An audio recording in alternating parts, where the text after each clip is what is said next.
Hi guys, welcome back to my channel. ఈరోజు అయితే నేనేమో ఇంట్లోనే నెయ్యి ఎలా చేయడం అనేది చూపిస్తాను. ఎన్ని డేస్ అయినా ఫ్రెష్గా ఉంటుంది మనం ఇంట్లో తయారు చేసుకున్న నెయ్యి.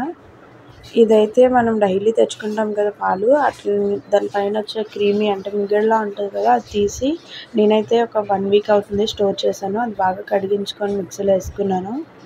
మిక్సీలో వేసిన తర్వాత అలాగా బటర్లా అయిన తర్వాత ఒక ప్యాన్లో వేసుకున్నాను. అది కొద్దిగా పెద్ద కన్సిస్టెన్సీలో తీసుకోవాలి. మనం కొద్దిగా మిగడ వేసుకున్నా కొద్దిగా పెద్దగా తీసుకోవాలి.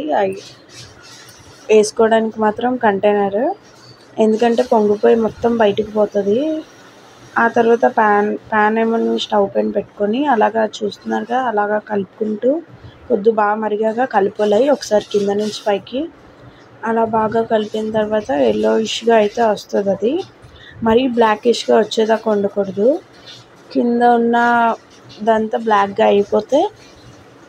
అయిపోయిన వెంటనే స్టవ్ ఆఫ్ చేసి ఒక పక్క దాంట్లోకి సర్వ్ చేసుకోవడమే.